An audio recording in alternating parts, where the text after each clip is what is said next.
का दूसरा पार्ट देखेंगे, जिसमें सबसे पहले आप देखिएगा कि इसमें बता रहे थे रिएक्शन, अधातु के रिएक्शन। तो क्लोरीन के साथ अभिक्रिया, जब अधातु क्लोरीन के साथ अभिक्रिया करेगा तो अधातु में क्लोरीन के साथ अभिक्रिया करके रिएक्शन करके क्लोराइड गैस का निर्माण करता है। जैसे देखिए कि क्लोरीन के साथ अभिक्रिया किया, सल्फर क्लोरीन के साथ अभिक्रिया करके सल्फर क्लोराइड का निर्माण किया। दूसरा पॉइंट कि हाइड्रोजन के साथ अभिक्रिया, जब हाइड्रोजन के साथ अधातु अभिक्रिया करेगा तो अधातु में हाइड्रोजन के साथ अभिक्रिया करके हाइड्राइड गैस बनाती है। हाइड्राइड गैस बनाएगा यानी कि हाइड्रोजन प्लस सल्फाइड मिल रहा है तो H2S का निर्माण कर रहा है। यानी कि हाइड्रोजन के साथ मिलेगा तो हाइड्राइड बनाएगा, हाइड्रोजन के साथ मिलेगा धातु तो हाइड्राइड बनाएगा, और क्लोरीन के साथ मिलेगा तो क्लोराइड बनाएगा। चलिए कुछ उत्कृष्ट गैस, ये भी एग्जाम में बार बार पूछता है कि उत्कृष्ट गैस का उदाहरण निम्नलिखित में से कौन है। तो उत्कृष्ट गैस में आपका जो लास्ट में वर्ग 8 में जो आता है वही उत्कृष्ट गैस है। हीलियम, नियॉन, आर्गन, जेनॉन, ये सब उत्कृष्ट गैस के उदाहरण है। द्रव अवस्था में पाए जाने वाले धातु, कुछ ऐसे धातु हैं जो कि द्रव अवस्था में पाए जाते हैं, उसका नाम क्या है? Hg, यानी इसको मरकरी के नाम से जानते हैं, जो द्रव अवस्था में कमरे के ताप पर द्रव अवस्था में पाया जाता है। हथेली पर रखने पर पिघलने वाला धातु, कुछ ऐसे धातु है जिसको हम हथेली पर रखते हैं तो वो तुरंत पिघलना शुरू कर देता है, उस धातु का नाम बताइए।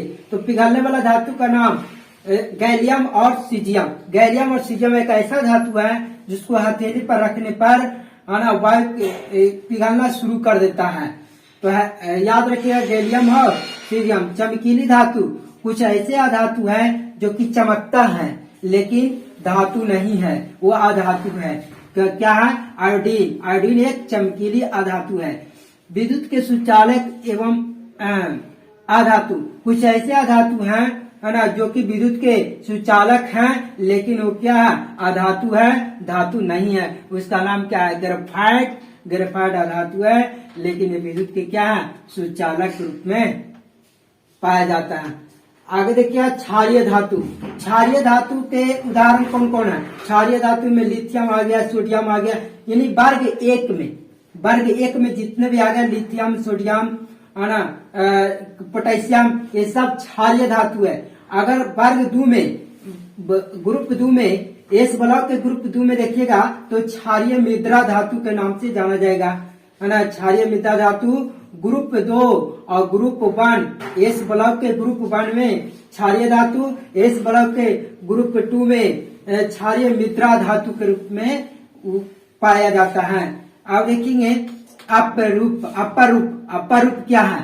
अपरूप यानी कार्बन के ऐसे धातु है, ऐसे धातु जो विभिन्न रूपों में पाई जाती है। अलग अलग रूपों में कार्बन जो है पाया जाता है, तो इस प्रत्येक रूप को अपरूप कहते हैं। और अलग अलग जो रूप पाए जाते हैं वो प्रत्येक रूप को क्या कहते हैं? अपरूप कहते हैं। जैसे हीरा। हीरा क्या है? सबसे कठोर प्रकृति के होते हैं और हीरा जो है एक कार्बन का अपरूप है। इसे कांच को काटने में किसका उपयोग किया जाता है?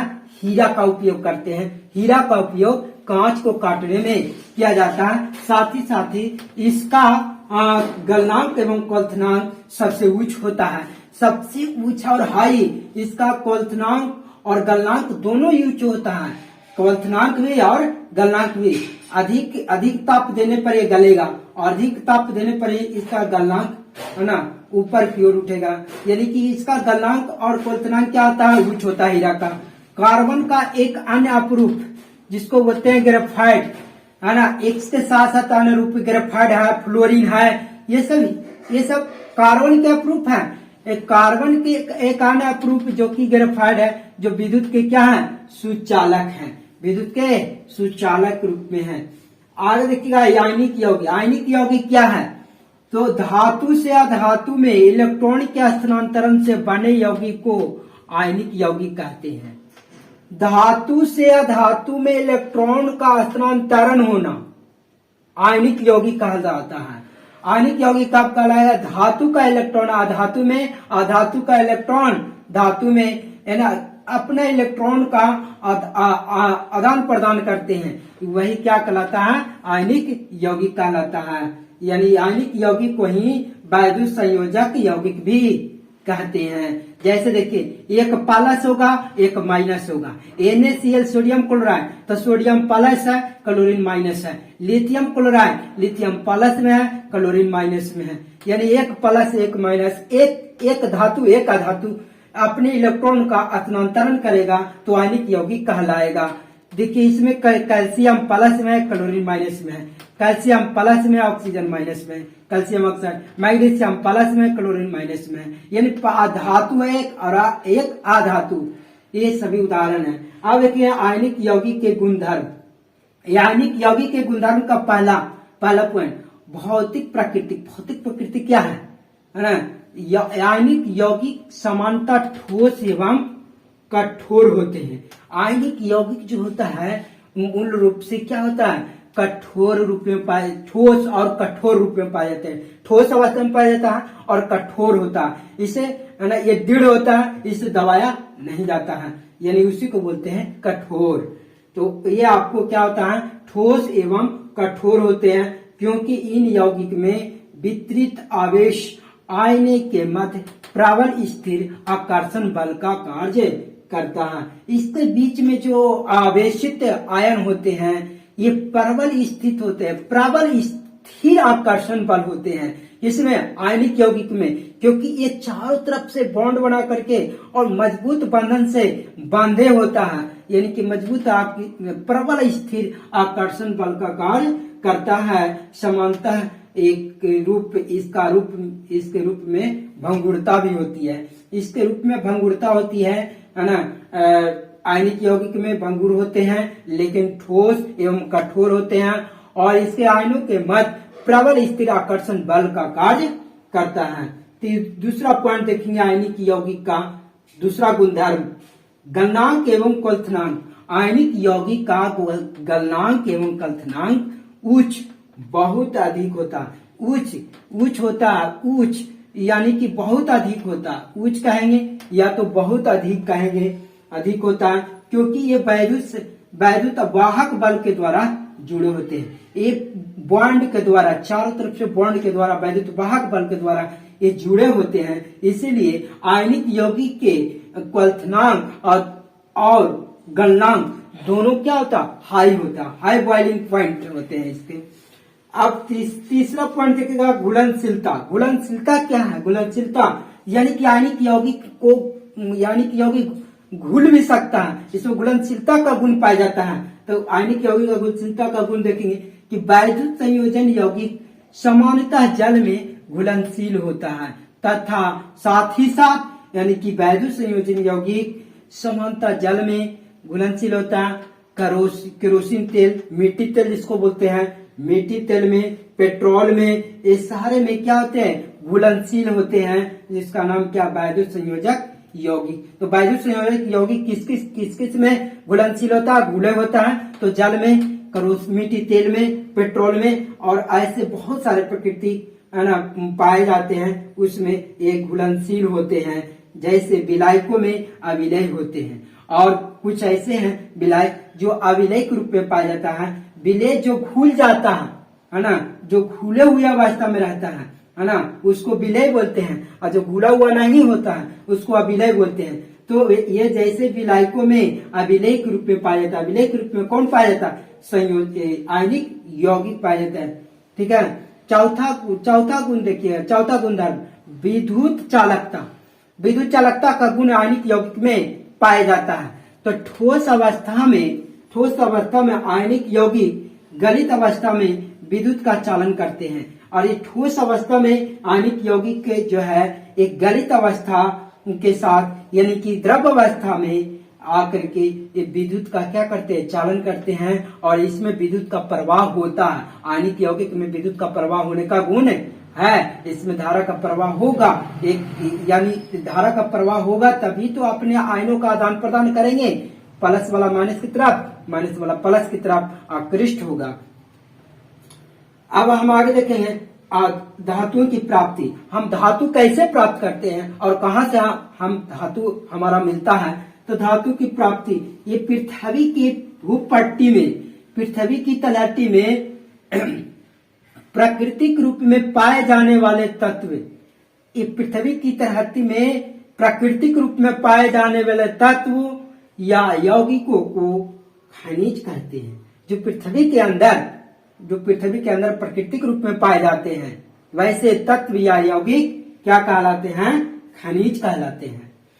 जिन खनिजों में कोई विशेष धातु काफी अधिक मात्रा में होती है, कुछ ऐसे खनिज निकाले जाते हैं जिसमें खनिज में धातु अधिक मात्रा में होता है और निकालने पर उसमें मिट्टी के कण भी होते हैं, बहुत सारे कण उसमें लिपटे होते हैं, है ना। उसको फिर निकाल करके उसका शुद्धिकरण किया जाता है, ठीक है। तो कहा जाता है कि जिन खनिजों में कोई विशेष धातु काफी अधिक मात्रा में होती है, अधिक मात्रा में उसमें धातु पाया जाता है, जिससे निकालना लाभकारी होता है, उन्हें खनिजों का अयस्क कहते हैं।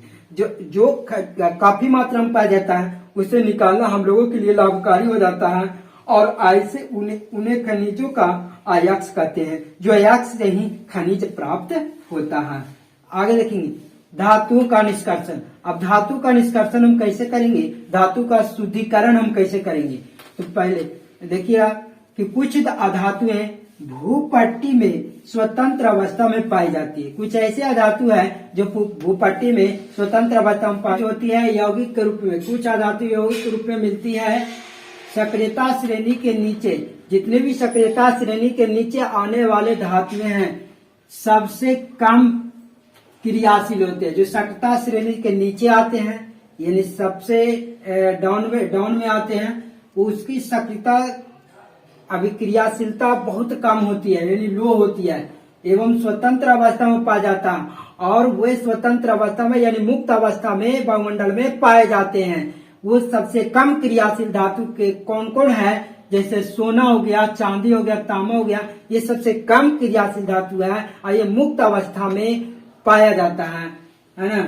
सक्रियता श्रेणी से ऊपर आने वाले धातुएं, सक्रियता श्रेणी से जितने भी ऊपर आता है टॉप में, है ना, टॉप बटन जो आता है वो क्या है, सबसे अधिक क्रियाशील है। जैसे पोटेशियम हो गया, सोडियम हो गया, कैल्शियम हो गया, मैग्नीशियम हो गया, ये सक्रियता श्रेणी के सबसे ऊपर आने वाले धातु हैं और ये कभी कभी स्वतंत्र तत्व के रूप में नहीं पाया जाता है। ये कभी भी स्वतंत्र रूप में नहीं पाया जाता है। अगर इसको वायुमंडल में अगर छोड़ दिया जाए, अगर थोड़े से वायु से अभिक्रिया करके ये जलना शुरू कर देगा, इसलिए ये कभी भी स्वतंत्र तत्व के रूप में नहीं पाया जाता है। ये खुली अवस्था में नहीं पाया जाएगा, है ना। मिट्टी तेल में सोडियम को रखा जाए, सोडियम एक जो है सबसे मुलायम तत्व, इसे चाकू से भी काटा जाता है। उसी प्रकार पोटेशियम है, ये सबसे अभिक्रियाशील धातु है और सबसे ऊपर आने वाले हैं।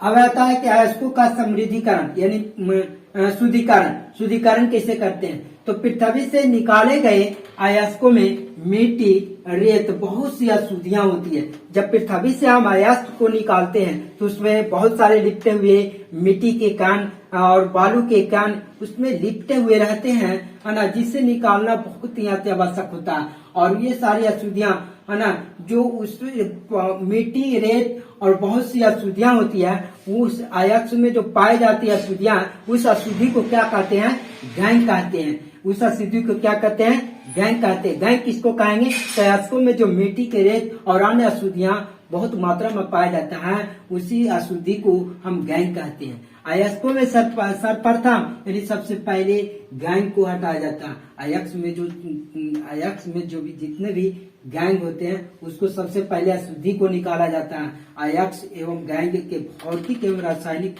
गुण के आधार पर अयस्क को एवं गैंग के भौतिक गुण के आधार पर और रासायनिक गुण के आधार पर यानी केमिकल और फिजिकल के आधार पर, गुण के आधार पर हम विभिन्न तकनीकों का प्रयोग करके अलग अलग तकनीक का प्रयोग करके हम गैंग को हटाने में करते हैं। अलग अलग प्रयोग करके हम गैंग को क्या करते हैं, उसमें अयस्क से सबसे पहले हटाते हैं। या तो रासायनिक गुण के आधार पर या तो भौतिक गुण के आधार पर सबसे पहले किसको हटाया जाता है, गैंग को हटाया जाता है। अब अगला पॉइंट देखेंगे, सक्रियता श्रेणी से नीचे आने वाले धातु का निष्कर्षण। जो सक्रियता श्रेणी से सबसे नीचे आता है, सक्रियता श्रेणी से नीचे आने वाले धातु जो मुक्त अवस्था में पाया जाता है, सोना, चांदी और तांबा, ऐसे बहुत सारे तत्व हैं, है ना।